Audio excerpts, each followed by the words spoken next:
الحمد لله نحمده ونصلي على رسوله الكريم أما بعد فأعوذ بالله من الشيطان الرجيم بسم الله الرحمن الرحيم. کل لوط علیہ الصلاۃ والسلام کی قوم کا واقعہ سنایا تھا میں نے. وہ موضوع چونکہ بہت اہم ہے اس لیے میں 2-3 منٹ میں اس موضوع سے متعلق چند ہدایات دیتا ہوں، پھر آج دوسرے پیغمبر کا واقعہ انشاءاللہ بیان ہوگا. کچھ احتیاطیں ہیں جن کو اگر اختیار کیا جائے تو یہ جو بیماری ہے جو لوط علیہ السلام کی قوم میں تھی، یہ بیماری پھیلتی نہیں ہے. اس میں سب سے بڑی ذمہ داری ہے بچوں کے والدین کی، کیونکہ بچے تو بچے ہوتے ہیں. والد کو چاہیے کہ اپنے چھوٹے بچے کو جب بھی کہیں لے کر جائیں تو اپنے ساتھ رکھیں. اگر وہ کہیں کھیلتا بھی ہے تو اس پہ نگرانی رکھیں کہ وہ بڑوں میں نہ کھیلے. اور رات میں یہ نگرانی ضروری ہے کہ بچے کو اپنے کزن کے ساتھ ہرگز ہرگز ہرگز نہ سونے دیا جائے ایک ہی بستر پہ. اس کا یہ مطلب نہیں ہے کہ کزن خراب ہوتے ہیں. اگر 10 میں کوئی ایک بھی خراب نکلا تو اس ایک کے شر سے بچنے کے لیے 9 سے مزید احتیاط کی جاتی ہے. مصیبت ہمارے معاشرے میں یہ ہے کہ جب کسی کو یہ کہا جائے نا بھئی یہ کزن ہے اس کے ساتھ بستر پہ نہ سو، تو لوگ کہتے ہیں تو بہت نیک ہے. کل تو میں نے بتایا تھا کہ نیک اور برے کا تو اس سے تعلق ہی نہیں ہے. لیکن اگر مان لو کہ اس میں یہ چیز نہیں ہے تو بھائی پھر تم کل جس سے احتیاط کرو گے وہ کہے گا میں برا ہوں اور وہ اچھا ہے، مجھ سے احتیاط ہوتی ہے اور اس سے نہیں ہوتی، تو اس کا کیا جواب دو گے آپ؟ اس لیے شریعت کا اصول کیا ہے کہ سب سے احتیاط برتی جائے. تو بچے کو کبھی بھی بستر پہ سونے نہ دیا جائے اپنے کزن کے ساتھ. جب بچہ 7 سال کا ہو جائے، 7 سال کے بعد سے احتیاط ضروری ہے. چاہے وہ کزن کتنے ہی نیک ہوں کتنے ہی اچھے ہوں، بھئی ایک اصول ہے، ختم، بستر الگ. اسی طرح بچہ اپنے سگے بھائی کے ساتھ تو سو سکتا ہے مگر بہن کے ساتھ نہیں سو سکتا. 7 سال کے بعد بیٹا باپ کے ساتھ تو سوئے، ماں کے ساتھ ایک بستر پہ نہیں سوئے گا. بیٹی ماں کے ساتھ تو سوئے گی، باپ کے ساتھ ایک بستر پہ نہیں سوئے گی. بات آ رہی ہے سمجھ میں؟ اسی طرح بیٹی جب 9 سال کی ہو جائے، یہ خوب اچھی طرح مسائل سمجھ لو، اس میں آپ مجھے فنڈامنٹلسٹ کہو، دقیانوس کہو، جو مرضی کہہ دو، میں اللہ کا حکم آپ کو سنا رہا ہوں. عمل کرنا ہے کرو، نہیں کرنا ہے تو جیسے چل رہے ہو چلتے رہو، ہم سے سوال نہیں ہوگا. بہت بے احتیاطیاں ہوتی ہیں. ہم لوگ ہندو نہیں ہیں، عیسائی نہیں ہیں. مسلمان بننا ہے تو تمیز سے بنو بھائی، نہیں بننا ہے تو پھر انگریزوں کے کلچر کو فالو کرو، وہ بہت ایڈوانس جا رہے ہیں آج کل. بار بار کہتا ہوں یہ کیا، نہ ادھر کے نہ ادھر کے. تو جب بیٹی 9 سال کی ہو جائے، بیٹی 9 سال، تو باپ پر یہ احتیاط لازم ہے کہ وہ اس کو پیار کرنے میں احتیاط سے کام لے. بہتر یہ ہے کہ اپنی باڈی کو اس کی باڈی سے دور رکھے. پیار کرنا ہو سر پہ ہاتھ رکھے، بیٹی سر پہ پیار کرے، گالوں پہ یا ہونٹ پہ پیار نہ کرے. 9 سال کی بچی احتیاط کرے اس سے، یہ احتیاط کی عمر ہے. اور جب بالغ ہو جائے پھر تو ہرگز اس کی اجازت نہیں ہے. کیونکہ مسئلہ یہ ہے کہ باپ اگر بیٹی کو اس طرح سے پیار کرے اور خدا نخواستہ باپ کے دل میں شہوت پیدا ہو گئی، اور اس کی کچھ تفصیل ہے، یہ خود سے فیصلہ نہ کریں، مفتی سے کسی مفتی کے سامنے پوری صورتحال رکھیں. تو اگر یہ شہوت پیدا ہو جائے تو اس بیٹی کی ماں اس باپ پر ہمیشہ کے لیے حرام ہو جاتی ہے. شریعت میں جو سیکچول ریلیشن ہے وہ ایک وقت میں ایک عورت کے ساتھ ہو سکتا ہے. ماں سے ہو گیا تو بیٹی سے نہیں ہو سکتا، بیٹی سے ہو گیا تو ماں سے نہیں ہو سکتا. ایسی اجازت نہیں ہے کہ ادھر بھی اور ادھر بھی، نہ نہ نہ نہ.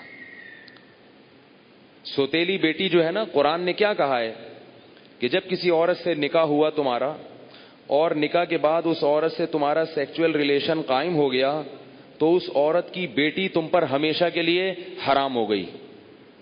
اب اس بیٹی سے کبھی بھی قیامت تک کے لیے نکاح نہیں ہو سکتا. اگر وہ ریلیشن قائم نہیں ہوا اور ریلیشن قائم ہونے سے پہلے طلاق ہو گئی تو بیٹی سے شادی ہو سکتی ہے. قرآن کی اس آیت سے فقہا نے، امام ابو حنیفہ نے اور ان کے شاگردوں نے اور بہت سارے تابعین نے استدلال کیا ہے کہ اسلام میں ایک وقت میں جس عورت سے ریلیشن ہوا اس کی ماں سے، اس کی بیٹی سے ریلیشن نہیں ہو سکتا. نہ حلال اور حرام تو ویسے ہی حرام ہے، حلال ریلیشن بھی نہیں اب ہو سکتا. کسی عورت سے جب ریلیشن ہو گیا تو بیٹی سے اب حلال شادی بھی نہیں ہو سکتی، قرآن نے منع کر دیا. کسی عورت سے اگر خدا نخواستہ زنا ہو گیا اب اس عورت سے تو شادی ہو سکتی ہے، اس کی ماں سے یا اس کی بیٹی سے شادی نہیں ہو سکتی. خوب سمجھ لیں یہ مسئلہ اچھی طرح سے. اسی طرح یاد رکھو کہ اگر داماد نے خدا نخواستہ بہو کے سسر کے ساس کے ساتھ، داماد اور ساس میں کوئی ریلیشن ہوا سیکچول، کس میں؟ داماد میں اور ساس میں، تو یہ جو ساس کی بیٹی ہے یہ اس پر ہمیشہ کے لیے حرام ہو جائے گی. اسی طرح بہو میں اور سسر میں ہو گیا تو یہ بہو اپنے شوہر پہ ہمیشہ کے لیے حرام ہو جائے گی. بات آ رہی ہے سمجھ میں؟ اگر کہیں ایسا ہوا ہو تو خود سے فتویٰ نہ دے دیں، کسی مفتی کے سامنے باقاعدہ رکھیں. بعض لوگ خود مفتی بنتے ہیں. اس میں کچھ ڈیٹیل ہے مزید، وہ میں ڈیٹیل اگر بتاؤں گا تو بہت لمبی بات ہو جائے گی. تو کسی کے ساتھ ایسا خدا نخواستہ ہوا ہو تو خود سے فیصلہ نہ کرے، کسی مفتی کے سامنے پوری، کیونکہ کچھ شرطیں ہیں. تو میں ڈیٹیل میں نہیں جا رہا، میں صرف آپ کو مسئلے کی حساسیت بتا رہا ہوں کہ احتیاط، بولو بھائی، ضروری ہے. کن رشتوں سے احتیاط ضروری؟ سگی بیٹی سے احتیاط ضروری، بیٹے کا اپنی ماں سے احتیاط ضروری، ساس سے احتیاط ضروری، داماد سے احتیاط ضروری. یہ وہ رشتے ہیں. سوتیلی بیٹی سے احتیاط ضروری. کسی عورت سے آپ نے شادی کی، اس کی بیٹی آپ کی محرم ہے، لیکن اگر اس سوتیلی بیٹی سے سیکچول ریلیشن ہو گیا تو وہ بیٹی تو حرام تھی، اس کی ماں بھی ہمیشہ کے لیے حرام ہو گئی. ایسے واقعات آتے ہیں. کسی خاتون سے نکاح کیا، اس کی بیٹی بھی ہے، اب بیٹی سے سر کی مالش کروا رہے ہیں، بیٹی سے پاؤں دبوا رہے ہیں. یہ کیا بے شرمی ہے بھائی؟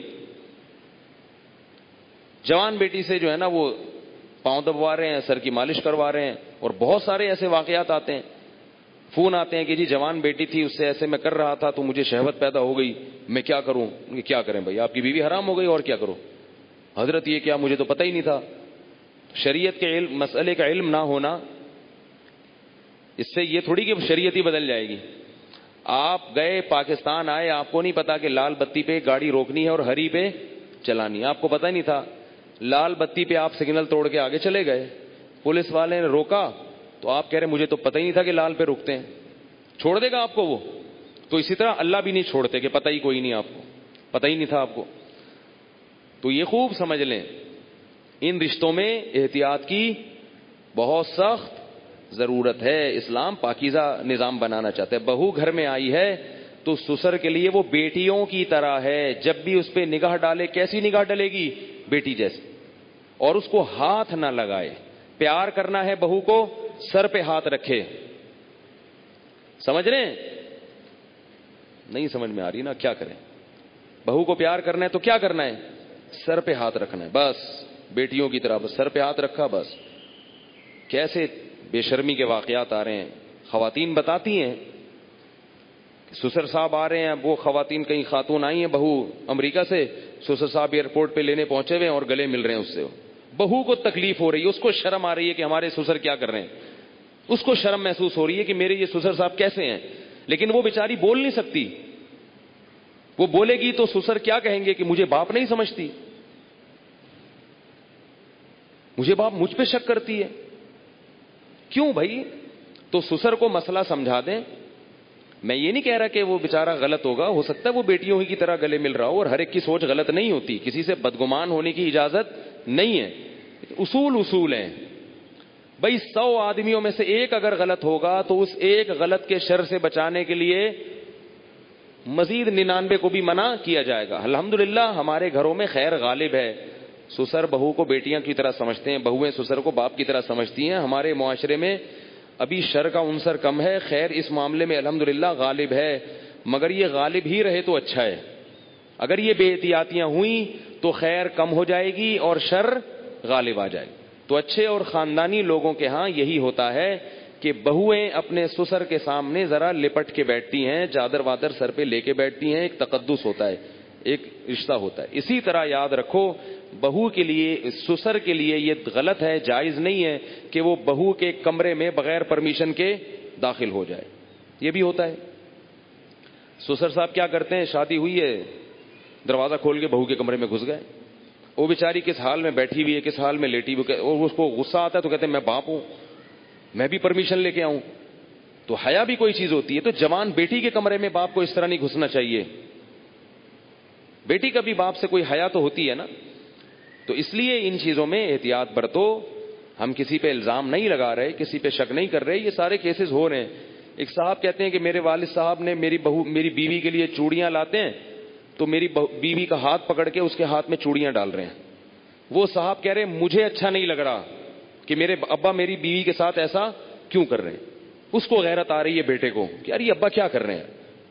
کہہ رہے لیکن ابا کو بولو تو ابا کیا کہیں گے, مجھ پہ شک کر رہا ہے, مجھ پہ شک کرتے ہو, میں کوئی برا آدمی ہوں, میں کوئی ایسا ہوں. تو بھائی شک وک کی بات نہیں ہے. ابا کو بتا دو ابا آپ بہت اچھے ہیں, بہت اچھے ہیں, لیکن آپ کو شریعت نے اس کی اجازت نہیں دی ہے کیونکہ اس سے شر پھیل سکتا ہے. سعودی عرب کے مفتی اعظم جو سابق تھے, بڑے پرہیزگار عالم تھے, ان کا یہ فتویٰ تھا کہ اگر ساس جوان ہو اور داماد بھی جوان ہو تو ساس کو چاہیے کہ داماد سے پردہ کرے, بہتر ہے, واجب تو نہیں ہے لیکن بہتر ہے. اسی طرح اگر سسر بالکل جوان ہو اور بہو بھی بالکل جوان ہو تو بہو کو چاہیے کہ وہ سسر سے اس زمانے میں پردہ کرے. تو ہم یہ تو نہیں کہہ رہے کہ پردہ کرے, ہم تو آسانی دے رہے ہیں. پردہ نہیں بھی کرتی تو کم از کم احتیاط لازمی کرے. یہ تو وہ رشتے ہیں جو اللہ نے حرام کر دیے. اور دیور کیا ہے, وہ تو موت ہے بھائی, حدیث میں آتا ہے. ٹھیک ہے اس سے رشتے حرام نہیں ہوتے, دیور سے خدا نخواستہ کوئی سیکسول ریلیشن ہو گیا تو نکاح پہ فرق نہیں پڑتا, مگر رسول اللہ صلی اللہ علیہ وسلم نے دیور سے اتنی احتیاط کا حکم دیا, فرمایا الحمو موت, دیور کیا ہے, موت. جیسے سب کچھ ہوتا ہے گھروں میں اللہ کے بندو, اتنا گھننا بننے کی ضرورت نہیں ہے, احتیاط برتو. جوان بھابھی کیوں دیور کے سامنے آ رہی ہے, کیوں فری ہو رہی ہے؟ ٹھیک ہے آپ کے گھر میں نہیں ہوتا, آپ کے ہاں اچھا ماحول ہے, لیکن یہ ماحول اچھا جب ہی رہے گا جب احتیاط رہے گی, ورنہ آہستہ آہستہ کیا ہوگا, خراب ہو جائے گا ماحول. تو یہ ایک بات تھی جو میں نے بتانی تھی آپ لوگوں کو کہ اس میں احتیاط ضروری ہے. تو اس میں گھروں میں احتیاط کیا کر رہی ہیں, لڑکے کو کزن کے ساتھ, فیمیل کزن کا تو سوال ہی پیدا نہیں ہوتا, میں میل کزن کی بات کر رہا ہوں, میل کزن کے ساتھ ایک بستر پہ سونے مت دو, ٹھیک ہے. اور جب وہ تھوڑا سا بڑا ہوتا ہے تو اس کی کزنیں جب آتی ہیں تو کزنوں سے ہاتھ ملانے, بول لو نا یار کیا ہو رہا ہے بھائی, جملہ مکمل کیا کریں, کزن سے ہاتھ ملانے مت دیں. اگر بچپن سے کنٹرول کیا تو کنٹرول میں آئے گا. براڈ مائنڈڈ بنانے کی کوشش کی تو خدا کی قسم بہت زیادہ براڈ مائنڈڈ بن جائے گا. اس زمانے میں تھوڑا نہیں ہے کوئی بھی, اس زمانے میں کوئی بھی چیز تھوڑی نہیں ہے. جو براڈ مائنڈڈ ہے نا بہت زیادہ براڈ مائنڈڈ ہے. پھر آپ ساری زندگی بولو گے مولوی صاحب کوئی وظیفہ بتا دو. مجھے لوگ کہتے ہیں وظیفہ بتا دیں بچہ ٹھیک ہو جائے. کہتا ہوں وظیفوں سے بچے ٹھیک نہیں ہوتے. وظیفوں سے بچے ٹھیک ہوتے نا تو پھر تو دنیا میں کوئی شر پھیلتا ہی نہیں. بچے ٹھیک ہوتے ہیں تربیت سے. ہر چیز عاملوں پہ ڈالی ہوئی ہے, وظیفے وظیفے بھی وہ عامل بتائے گا, اس سے اپنے بچے نہیں سنبھل رہے ہیں, تمہارے بچے کہاں سے وظیفے. جو عامل تمہیں بتایا نا یہ وظیفہ پڑھ لو تو بچہ ٹھیک ہو جائے گا, اس سے بولو تمہارے ٹھیک ہو گئے, تمہارے ٹھیک ہو گئے کیا. تربیت کرو اللہ کی بندو. یہ جو چیزیں بتا رہا ہوں میں, پھر بھی بگڑتا ہے تو آپ سے سوال نہیں ہوگا. ہم اسباب کے مکلف ہیں, اور پھر ان کے لیے رات کو اٹھ کے دعا مانگو, اولاد کے لیے دعائیں پیغمبروں نے سکھائی ہیں وہ مانگو ان کے لیے. تو کزنوں کے ساتھ احتیاط کیا کرنی ہے, ہاتھ ان سے نہیں ملانا, ٹھیک ہے نا, کزن کے ساتھ بالکل ہاتھ نہیں ملانا. اسکول میں اگر آپ کو ایجوکیشن میں پڑھتے ہو تو والدین کو چاہیے بچوں کو کو ایجوکیشن میں ایڈمیشن نہ دلائیں. ان کا تباہی ہے, بہت نقصان ہے, بہت نقصان ہے. بچے کے دل میں لڑکیوں کی تصویریں بیٹھ جاتی ہیں, اور وہ بچپن سے عشق, اور بچپن کا عشق بہت خطرناک ہوتا ہے. عشق ہوتا ہی بچپن میں ہے. ہمارے حضرت ایک دفعہ بیان فرما رہے تھے کہ اپنی بچپن کی عمریں نا لوگ بھول جاتے ہیں کہ میں بچپن میں کیسا تھا, میں 11 سال میں کیسا تھا, میں 12 سال میں کیسا تھا. 10-11 سال کے بچے کو اپنی اسکول کی کلاس فیلوز میں سے سب کا پتا ہوتا ہے. اپنا زمانہ بھول جاتے ہیں نا, اس لیے ایسا ہوتا ہے. 10-11 سال کے بچے کو سب پتا ہوتا ہے کہ کون سی والی اچھی ہے اور کون سی والی بدصورت ہے. جو خوبصورت ہوگی نا, سب لڑکے اس سے دوستی لگانے کی, 10-10 سال کے یہ گھننے, یہ سب اس سے دوستی لگانے کی کوشش کریں گے. بلوغت بعد میں آتی ہے, شہوت پہلے پیدا ہو جاتی ہے. یہ دنیا کا سب سے بڑا دھوکہ ہے جو لوگ یہ کہتے ہیں کہ بالغ ہونے کے وقت شہوت پیدا ہوتی ہے. ایسا نہیں ہے. بلوغت کے وقت اولاد پیدا کرنے کے قابل ہو جاتا ہے انسان. شہوت 10 سال کی عمر میں پیدا ہو چکی ہوتی ہے. تبھی فقہا نے لکھا ہے کہ 10 سال کے بچے سے عورت کو احتیاط کرنی پڑے گی. پہلے پیدا ہو جاتی ہے, پہلے یہ عشق معاشقے پیدا ہو جاتے ہیں بچوں میں. حکیم الامہ حضرت مولانا اشرف علی تھانوی رحمہ اللہ نے بہشتی زیور میں لکھا ہے کہ اپنے بچوں کو لڑکیوں کے ساتھ مت کھیلنے دو. بچوں کو, جو 10 سال کے بچے ہوتے ہیں, 9-10 سال کے, ان کو بچیوں کے ساتھ کھیلنے مت دو. ان کو بولو لڑکوں میں کھیلا کرو, اور ان کو شرم دلاؤ کہ شرم نہیں آتی لڑکوں میں لڑکا ہو کے لڑکیوں میں گھوں کھا رہا ہے وہاں پہ. اس سے اس کے اندر ایک تو پاکیزہ ذہن بنے گا اس کا, یہ روحانی فائدہ. جسمانی فائدہ کیا؟ وقت سے پہلے بالغ نہیں ہوگا, ورنہ آج کل لڑکے وقت سے پہلے بالغ ہو رہے ہیں. وقت سے پہلے بلوغت کا نقصان کیا ہوتا ہے؟ چھوٹے رہ جاتے ہیں, بڑھتے ہی نہیں ہیں. ایک اتنا دبلا پتلا چھوٹا سا لڑکا تھا, اس سے کسی نے پوچھا کہ یہ کتنے سال کا؟ میں نے کہا یہ ہے پورا, یہ بڑا ہے مگر ہوا نہیں ہے بڑا مگر ہو نہیں سکا, چھوٹا رہ جاتا ہے انسان. ایک چیز ٹائم, لڑکی اگر بہت جلدی بالغ ہو جائے گی اس کی گروتھ نہیں ہوگی صحیح سے, لڑکا جلدی بالغ ہو جائے گا اس کی گروتھ نہیں ہوگی. تو یہ جسمانی نقصان بھی ہے اور روحانی نقصان بھی ہے. تو ایک اور نقصان ہے اس کا کہ لڑکے کو اگر وقت سے پہلے جو ہے نا یہ سب ان چیزوں میں ایکٹیویٹیز میں لگ جاتا ہے, اس کا ذہنی سکون بھی خراب ہو جاتا ہے. وہ ماں باپ کو بتاتا نہیں ہے شرم کی وجہ سے, کبھی نہیں بتائے گا, مگر وہ چیخنے چلانے کا اور اس طرح کی چیزوں کا عادی ہو جائے گا گھر میں آ کے. یہ سب چیزوں کا عادی ہو جاتا ہے وہ. تو ایسا نہیں سمجھیں کہ یہ کچھ بھی نہیں ہوتا, سب کچھ ہوتا ہے. اور ایک نقصان یہ ہوتا ہے کہ اس میں مردانگی نہیں پیدا ہوتی. جو لڑکا لڑکیوں میں رہتا ہے اس میں نسوانیت زیادہ پیدا ہوتی ہے, مردانگی کم. آپ دیکھ لو کہ جن لوگوں کے بھائی زیادہ ہیں ان میں مردانگی آپ کو زیادہ نظر آئے گی. اور 9-9, 10-10 بہنوں کا اکلوتا بھائی, سب کی بات نہیں کر رہا, کوئی اکلوتا بیٹھا ہو تو وہ شیر ہے, ببر شیر بھائی میرے بیان میں بیٹھا ہے, بھائی میرے بیان کے علاوہ کی بات کر رہا ہوں کہ اس میں نسوانیت زیادہ ہوگی. سمجھ گئے نا کیا کہنا چاہ رہا تھا. لڑکیوں میں رہا ہے ساری زندگی, بہنیں ہیں اس کی, بھائی نہیں ہے. لڑکے آپ دیکھ لیں جو بھائی ہوتے ہیں نا چھوٹے چھوٹے, ایک دوسرے کو بچپن سے طبیعت سے پیل رہے ہوتے ہیں, مار رہے ہوتے ہیں. وہ اس کو مارتا ہے, وہ اس کو مارتا ہے, تیری ایسی ہو, تیری ایسی کی تیسی. لڑ کے نوچ کے بہادری پیدا ہوتی ہے, برداشت پیدا ہو جاتی. اور بہنیں زیادہ ہیں, بھائی نہیں ہے, ایک ہی بھائی ہے. وہ بچپن سے ان میں کھیل کھیل کے کیا ہو جاتا ہے, ممی ڈیڈی بن جاتا ہے. ہمارے محلے میں تھا ایک, بہنیں بہت تھیں, ایک اکلوتا بھائی تھا, اور اس کو باہر لڑکوں میں کھیلنے بھی نہیں دیا, کزن بھی نہیں تھے. تو وہ بیچارہ کیا بن گیا تھا, ہائی اللہ ہوئی اللہ والا بن گیا تھا وہ. تو لڑکا لڑکیوں میں کھیلے گا تو کیا بنے گا, ہائی اللہ ہوئی اللہ. اور اس میں مردانگی جو رجولیت ہے وہ کم ہو جائے گی, اس میں وہ غیرت حمیت کم ہو جائے گی. میں ایسے لوگوں کو جانتا ہوں جن کے ماں باپ نے بچپن سے اس لڑکے کو لڑکیوں سے دور رکھا, جوان ہو گئے تو اب ان کو لڑکیوں میں بیٹھتے ہوئے شرم آتی ہے, لڑکیوں سے دوستیاں لگاتے ہوئے شرم آتی. کہتے ہیں یار یہ گھٹیا کام لگتا ہے. مجھے خود ایک لڑکے نے بتایا کہ میرے ماں باپ نے بچپن سے مجھے ان چیزوں سے دور رکھا ہے, اب مجھے ان لڑکوں پہ تعجب ہوتا ہے جو لڑکیوں کے پیچھے بھاگتے ہیں. میں کہتا ہوں تم مرد ہو, عورت کو چاہیے تمہارے پیچھے بھاگے, تم مرد ہو کے عورت کے پیچھے کیوں بھاگتے ہو بھائی؟ دیکھو غیرت آ گئی کہ نہیں آ گئی؟ میں مرد ہوں یار, مجھے اللہ نے صلاحیت دی ہے, میں کیوں کسی کے پیچھے بھاگوں. یہ بیانات سے نہیں پیدا ہوئی یہ صلاحیت, یہ بیان سننے سے نہیں, یہ ماں باپ کی بچپن کی تربیت. شرمیلے اس معاملے میں ان میں شرم و حیا ہوتی ہے, چھوڑو. پھر اگر کوئی لڑکیوں میں گھسا بھی رہے گا نا, ان کو اس پہ بھی غصہ آتا ہے, بھائی یہ بندہ ہے, یہ تو زنانے میں بیٹھا رہتا ہے جا کے. پہلے زمانے میں شادیاں ہوتی تھی نا, مکس گیدرنگ نہیں ہوتی تھی, زنانہ الگ ہوتا تھا اور مردانہ الگ ہوتا تھا. تو جو لڑکا زنانے میں گھستا تھا نا, ہم لوگ اس کا مذاق اڑاتے تھے, مجھے اس کو دیکھو زنانے میں گھسا ہوا ہے. تو وہ غیرت اور حمیت مرد میں کیا ہو گئی, ختم.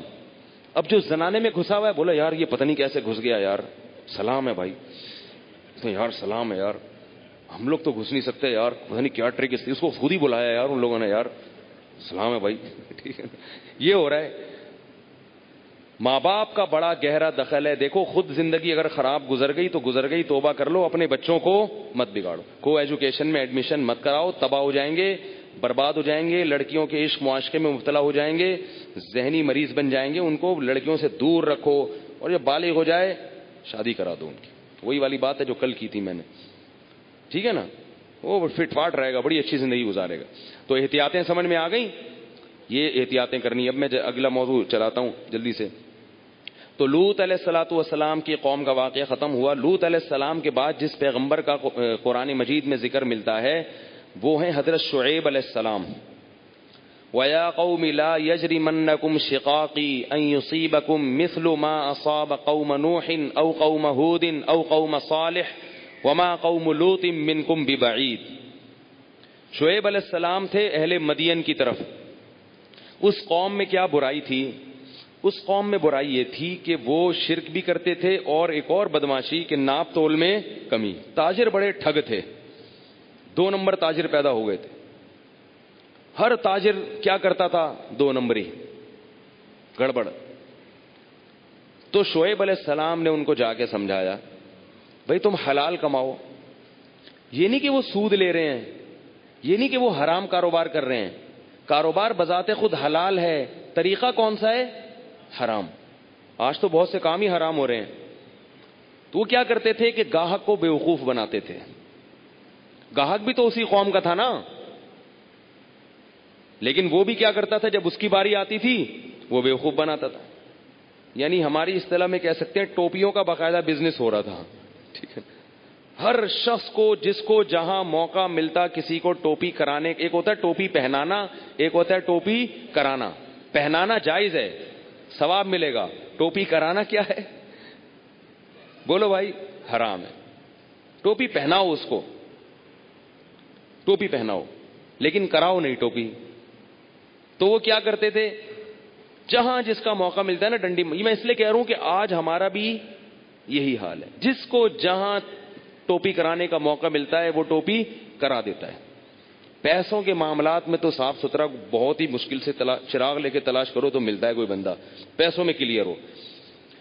تو اب اس قوم میں یہ گڑبڑ شروع ہو گئی. میں حیران ہوتا ہوں, انگریزوں کے ہاں یہ آیتیں نہیں ہیں, نہ یہ واقعات ہیں, مگر وہ کاروباری لین دین میں صاف ہیں. ہم ہر سال قرآن میں شعیب علیہ السلام کا واقعہ سنتے ہیں کہ ناپ تول میں کمی کرتے تھے, کسٹمر کو دھوکہ دیتے تھے, جھوٹ بولتے تھے. اللہ نے پوری قوم تباہ کر دی, الٹ دی, مگر ہم پر اثر کیوں نہیں ہوتا بھائی؟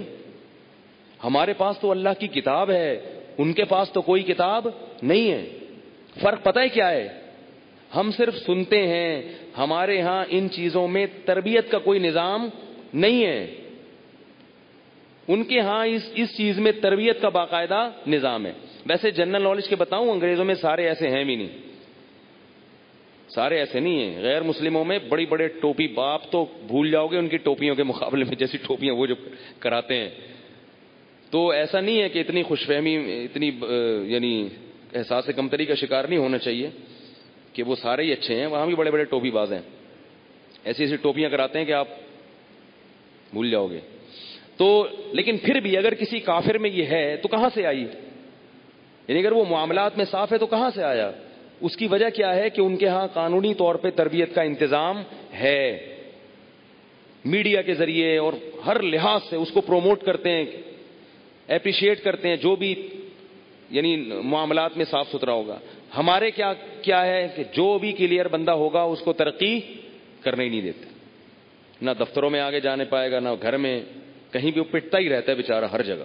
گھر میں بھی پٹے گا بیوی سے, ٹھیک ہے, کہ یہ ایمانداری سے تجارت کر رہے ہیں, کچھ کما کے تو لا نہیں رہے. باہر بھی پٹے گا, مولوی صاحب بھی عزت نہیں کریں گے کیونکہ چندہ ہی نہیں دے گا مولوی صاحب کو مسجد کے لیے, کیونکہ مل ہی نہیں رہا بیچارے کو, تھوڑے تھوڑے حلال مل رہے ہیں.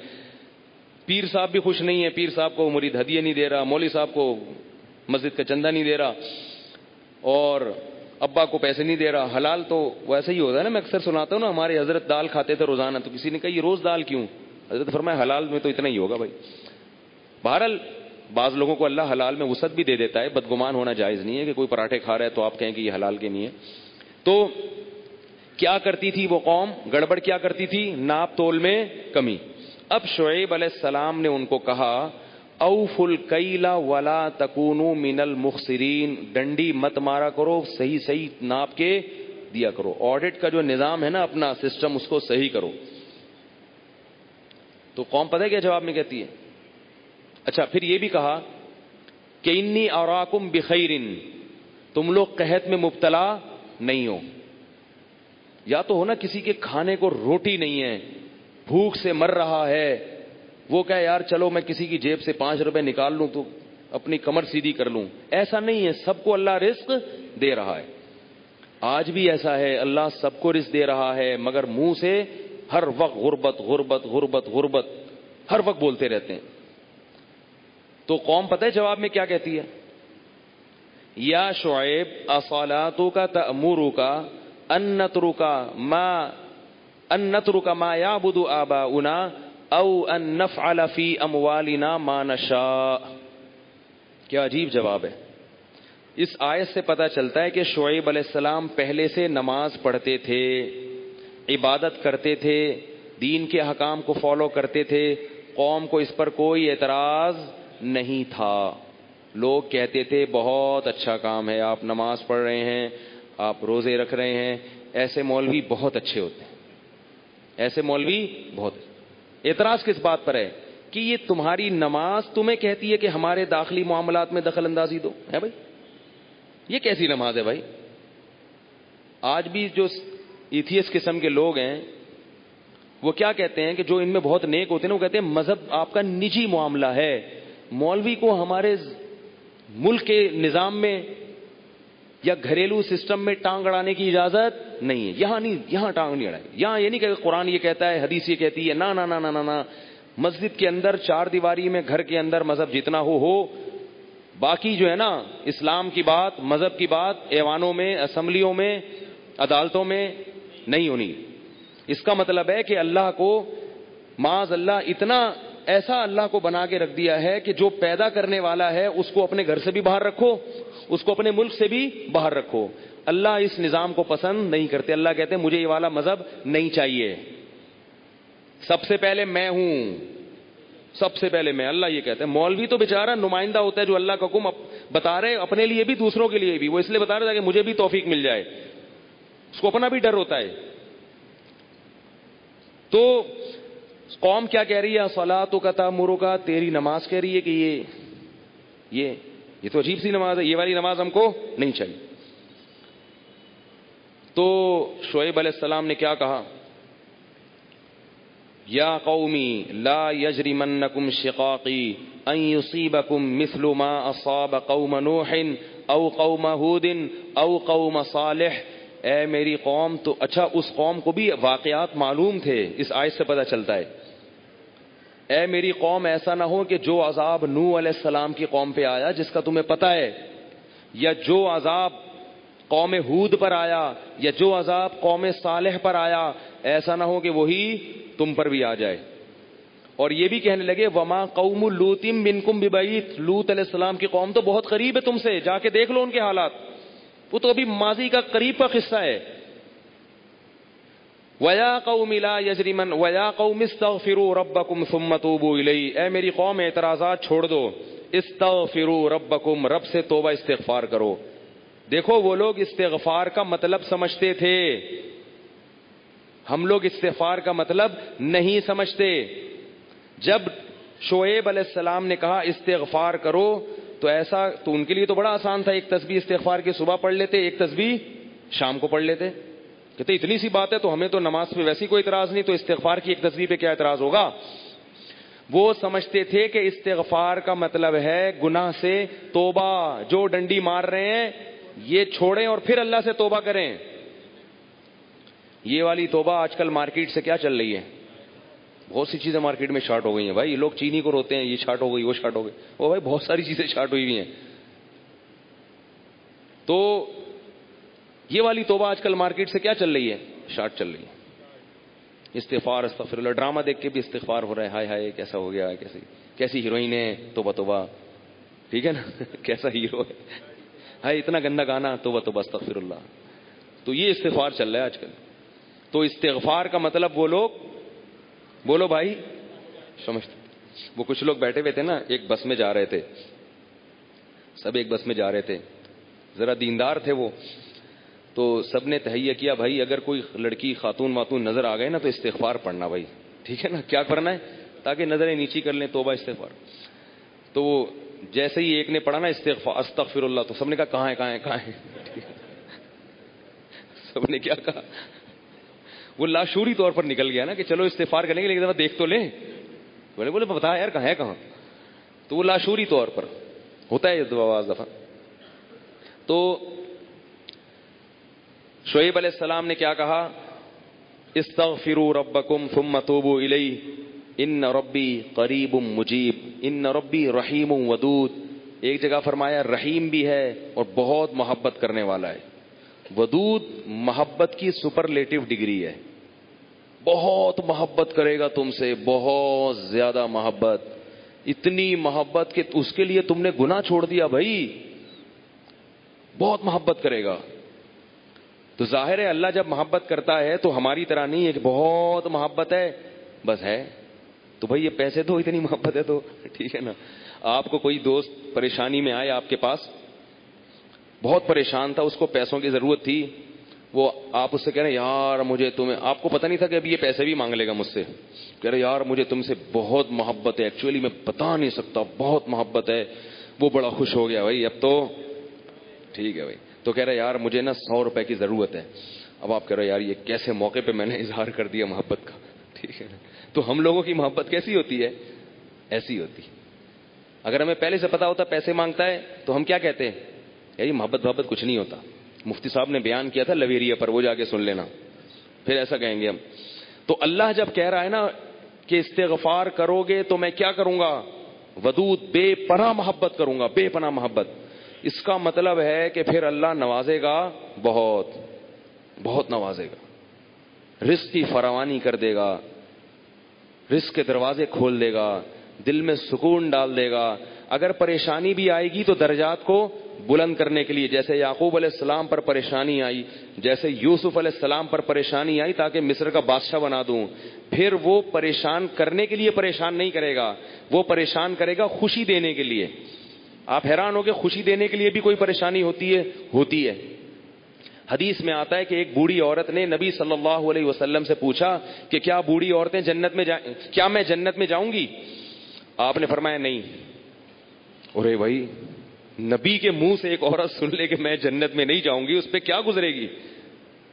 اس کا مطلب جہنم کا ٹھپا لگ گیا، اسٹیمپ لگ گئی، اتنی پریشان۔ خود سوچو کہ جن صحابہ کو جنت پر ایسے یقین تھا جیسے اپنی آنکھوں سے دیکھی ہو۔ حضرت علی کی ایک روایت ہے کہ میں اگر جنت کو اور جہنم کو اپنی آنکھوں سے دیکھ لوں تو میرے ایمان میں اضافہ نہیں ہوگا۔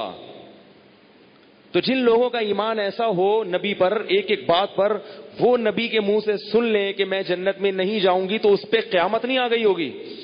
رونے لگی، پریشان ہو گئی، کچھ دیر میں نبی نے فرمایا کہ جاؤ گی جوان ہو کے۔ اس کنڈیشن میں اب یہاں ایک نقطہ اٹھایا ہے کہ بھئی ایسا مذاق کرنا جس سے تکلیف ہو، کسی مسلمان کو تکلیف دینا تو جائز نہیں ہے، تو نبی کیسے تکلیف دے سکتے ہیں؟ اتنی تکلیف میں ڈال دیا بیچاری کو۔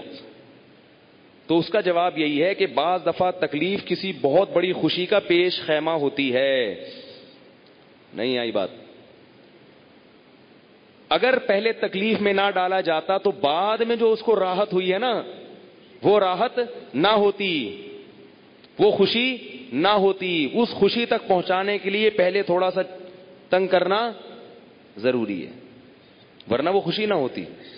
تو اللہ بھی اگر اپنے نیک بندوں کو پریشان کرتے ہیں تو وہ پریشانی کسی بہت بڑی کامیابی کا پیش خیمہ ہوتی ہے، پیش خیمہ ہوتی. پھر اس میں تسلیاں بھی ملتی رہتی ہیں ان کو. تتنزل علیہم الملائکہ اللہ تخافوا ولا تحزنوا، فرشتے ان کے دلوں پہ نازل ہو کے خوشخبریاں دیتے ہیں کہ غم نہ کرو، خوف نہ کرو، بس یہ پریشانیاں دور ہونے والی ہیں، جنت کی نعمتیں ہیں. بعض دفعہ تو دنیا میں بھی بہت بڑی کامیابی مل جاتی ہے. تو اب وہ اچھا یہ بات مسئلہ ذہن میں رکھو کہ اللہ ودود ہے، محبت کرتا ہے اپنے بندوں سے بے پناہ، رحیم ہے، غفور ہے. یہ بہت بڑی غلط فہمی ہے کہ گناہگاروں کے لیے بھی ہے. نا نا نا نا نا، گناہگاروں کے لیے نہیں ہے. جو گناہ سے توبہ کرنے والے ہوں ان کے لیے. ہمارے ہاں بعض خطیب اللہ کی رحمت کو ایسے بیان کرتے ہیں کہ گناہگار سمجھتا ہے کہ اللہ مجھ سے بھی بہت زیادہ محبت کرتے ہیں، حالانکہ وہ کبیرہ علانیہ گناہوں کا مجموعہ ہوتا ہے. وہ آدمی گناہوں سے اللہ کبھی بھی محبت نہیں کرتے تو گناہگار سے کیسے محبت کریں گے؟ جو گناہ سے بچنے کی کوشش میں لگ جائے، بے شک نہ چھوٹے ہوں لیکن بچنا چاہتا ہے، اس سے بھی اللہ محبت کرتے ہیں. علماء لکھتے ہیں گناہ نہ بھی چھوٹے ہوں لیکن چھوڑنا چاہ رہا ہے، لائن پہ آنا چاہ رہا ہے تو اللہ اس سے بھی محبت کرتے ہیں. اس کے لیے وسائل پیدا کرتے ہیں، اسباب کے آ جائے. جو نہیں چاہتا اس سے اللہ محبت نہیں کرتے. اللہ اس کے لیے غفور اور رحیم نہیں ہے. الا یہ کہ قانون یہ ہے، اللہ اپنی رحمت سے کسی کو بخش دیں تو ایک الگ بات ہے، قانون یہ نہیں ہے. قانون یہ ہے کہ وہ کیا ہے؟ عزیز ذو انتقام، غالب ہے اور انتقام لینے والا ہے. ان الذین یکسبون الاثم سیجزون بما كانوا یقترفون. جو گناہ کر رہے ہیں عنقریب پتہ چلے گا، عنقریب پکڑے جاؤ گے، عنقریب ٹھکائی لگے گی. تو جس سے محبت ہوتی ہے اس سے ایسے باتیں کی جاتی ہیں. آپ کو جس سے محبت ہے آپ اس کو دھمکیاں دیتے ہیں اس طریقے سے. اللہ فرماتے ہیں کہ تمتعوا، مزے اڑاؤ مزے، ان مصیرکم الی النار، آنا جہنم کی آگ کی طرف ہے. حدیث میں آتا ہے کہ میں سب سے زیادہ غیرت مند اور اللہ مجھ سے بھی زیادہ غیرت مند ہے. اور اللہ کی غیرت کو اس وقت جوش آتا ہے جب کوئی اللہ کے حرام کردہ کاموں میں سے کوئی کام کرتا ہے. یہ کون چیخ رہا ہے بھائی؟ ان کو سنبھالیں بچوں کو باہر، کیا ہو رہا ہے؟ یہ پیچھے لوگ بیٹھے ہوئے ہیں دیکھ نہیں رہے ان کو. تو اللہ کو غیرت کس وقت آتی ہے؟ حدیث کے الفاظ ہیں کہ جب کوئی بندہ اللہ کے حرام کاموں میں سے کسی کام کا ارتکاب کرتا ہے. اللہ کھلا رہا ہے، اللہ پلا رہا ہے، پھر آپ ناجائز کی طرف جا رہے ہو. تو حدیث میں یہ نہیں آتا کہ جب کوئی بندہ گناہ کرتا ہے تو اللہ کو اس کو بھی محبت کا بڑا جوش آتا ہے. نہ، پھر اللہ کو غیرت آتی ہے اور اللہ کی صفت انتقام جوش میں آتی ہے. اس لیے بھائی گناہ کرتے ہوئے اللہ سے ڈرا کرو، اللہ کی رحمت کی امیدیں گناہ کرتے ہوئے نہ لگایا کرو.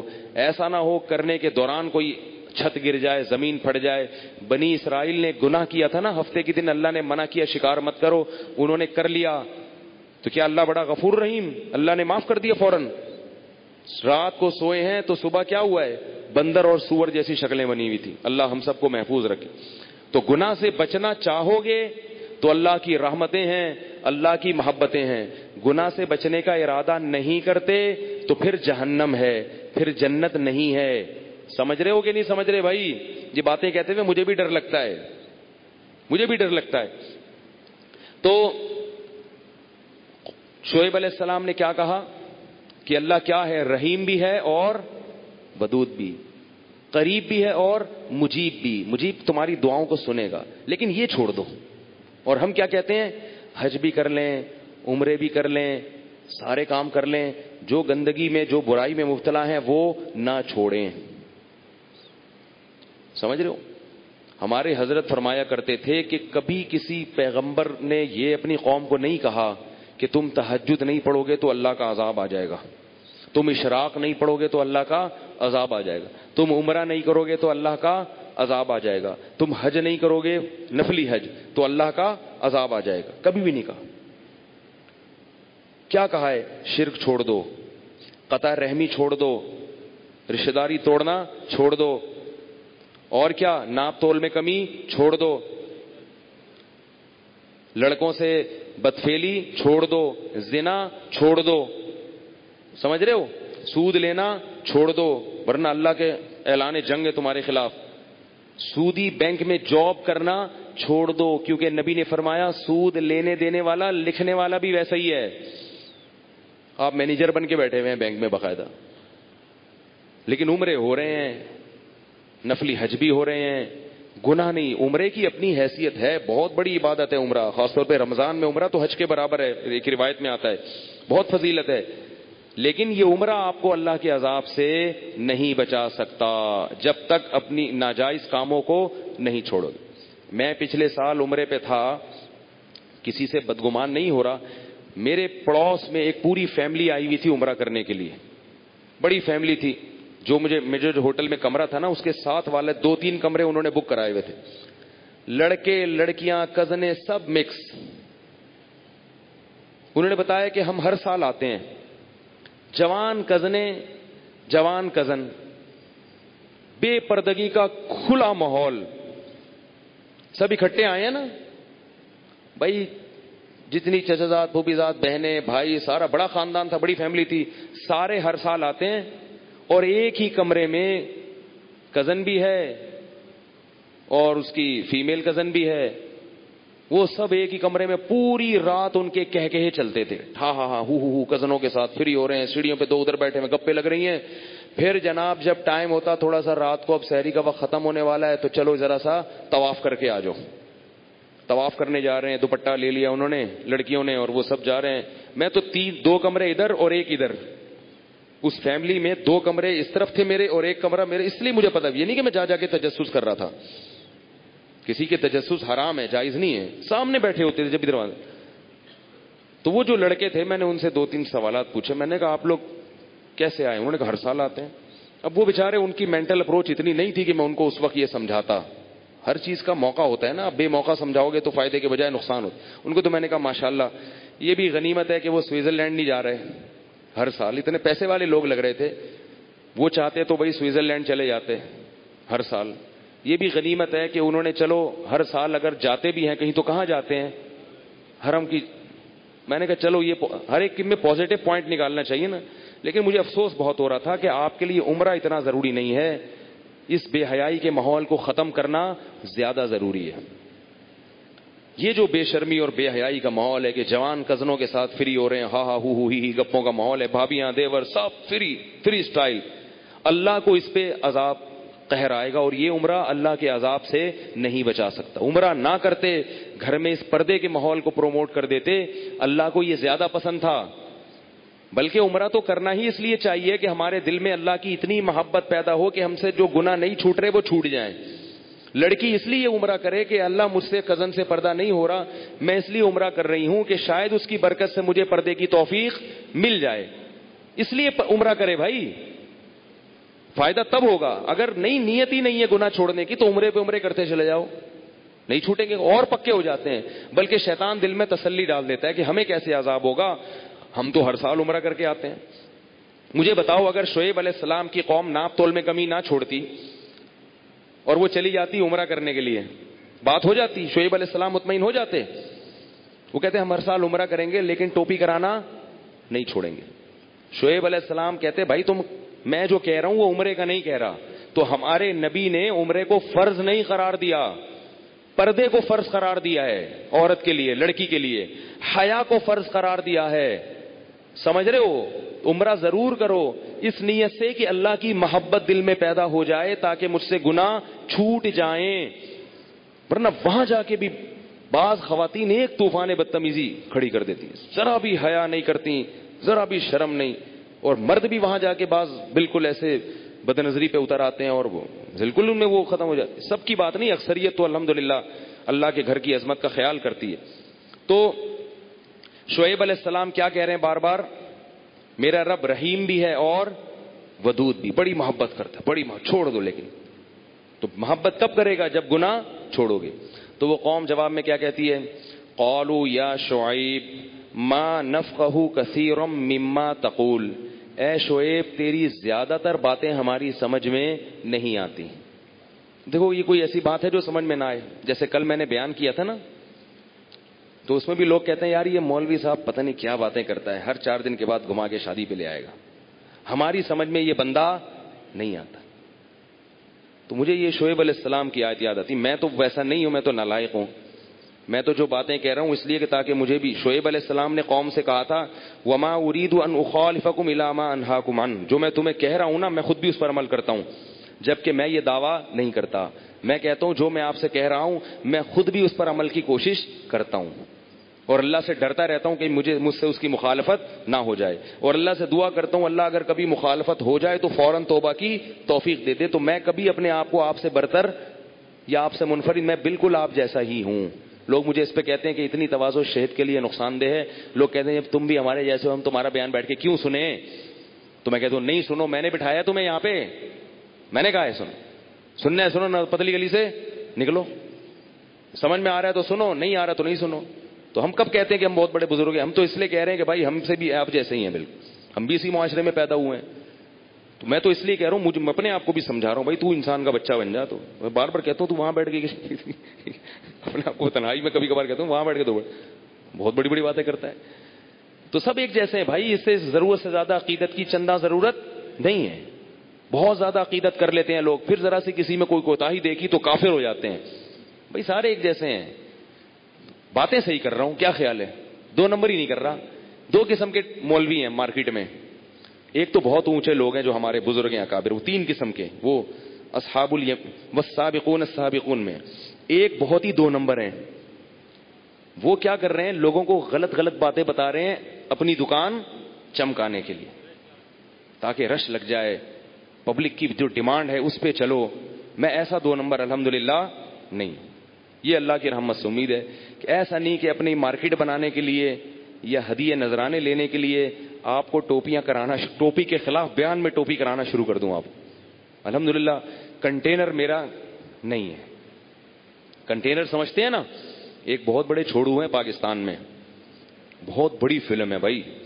میں نے ارادہ کیا ممبر پہ کسی کا نام نہیں لوں گا, تو آپ خود سمجھ جاؤ.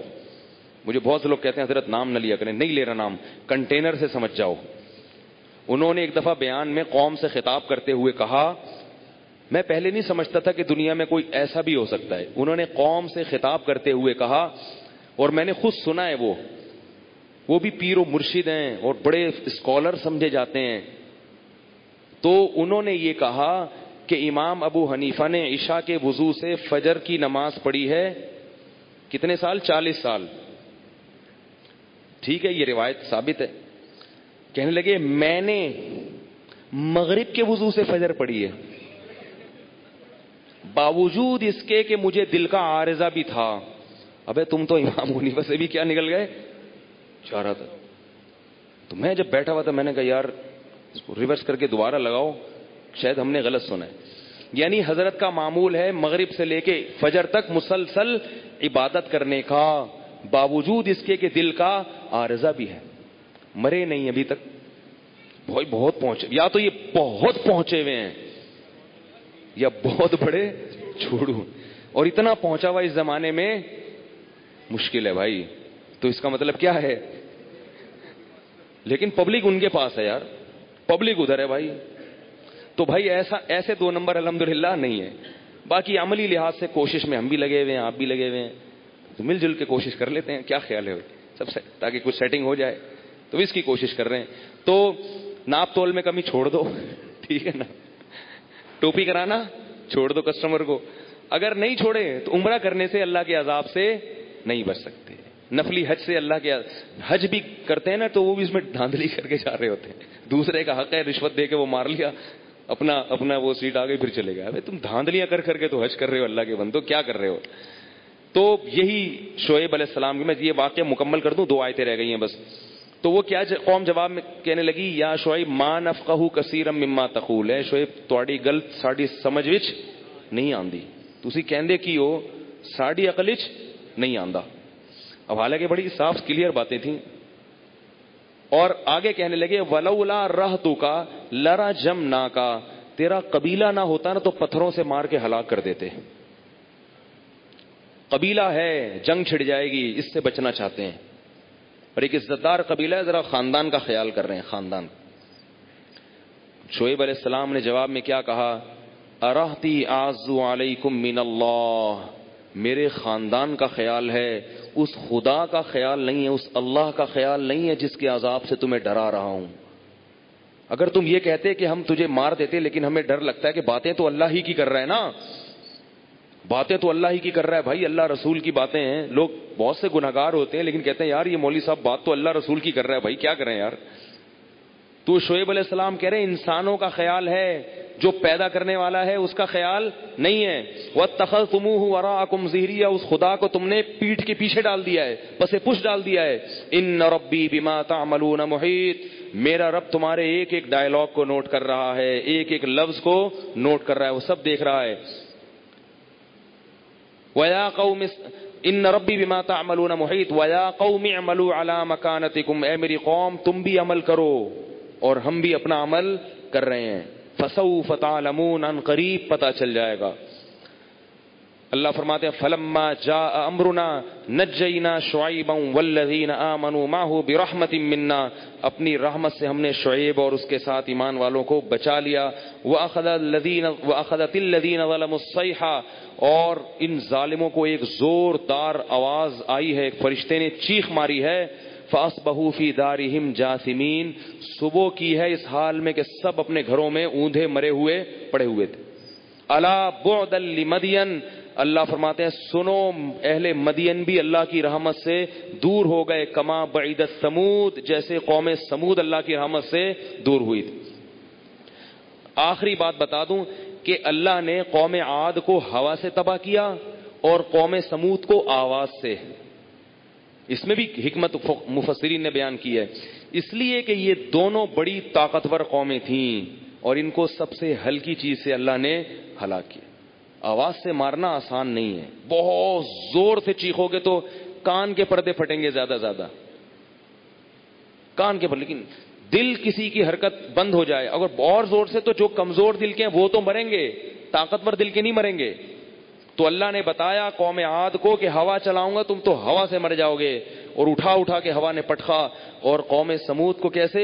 فرشتے نے زوردار چیخ ماری ہے اور وہ قوم ان کے کلیجے پھٹ گئے۔ ایک چیخ لگائی ہے زور سے، فرشتے نے آواز ماری ہے۔ اتنی انسان کی یہ اوقات ہے اور باتیں کیا کرتا ہے بڑی بڑی، میں یہ ہوں میں یہ ہوں، میں اللہ کو نہیں مانتا، ایتھیسٹ ہے نا، میں اللہ کو نہیں مانتا ہے۔ مذہب کیا ہوتا ہے؟ 2 منٹ میں مانے گا، 2 منٹ میں ہے نا، اللہ کا عذاب آ جائے نا، ابھی تو اللہ دیکھ رہا ہے کہ بولنے دو، تقریریں کرنے دو اس کو، میں نہیں مانتا تو نہیں مانے گا، 2 منٹ میں مان جائے گا جب اللہ منوائے گا، لیکن جب اللہ منوائے گا تو پھر توبہ کی مہلت نہیں دے گا۔ تو بھائی اس سے پہلے ہم اپنے ایمان کو درست کر لیں اور ان برائیوں کو، معاشرتی برائیوں کو ہم چھوڑ دیں۔ اللہ تعالیٰ سمجھنے کی، عمل کی توفیق عطا فرمائے۔ جی کیا اعتکاف والوں کو بھائی کل ظہر تک فارم واپس کرا دیں، جو لوگ گھر لے گئے ہیں فارم، جو اعتکاف میں بیٹھنا چاہتے ہیں۔ جو دور سے ہیں وہ ٹیلی فون پہ رابطہ کر لیں نعیم بھائی سے، ٹھیک ہے نا۔ سبحانک اللہم و بحمدک، نشہد ان لا الہ الا انت، نستغفرک و نتوب الیک۔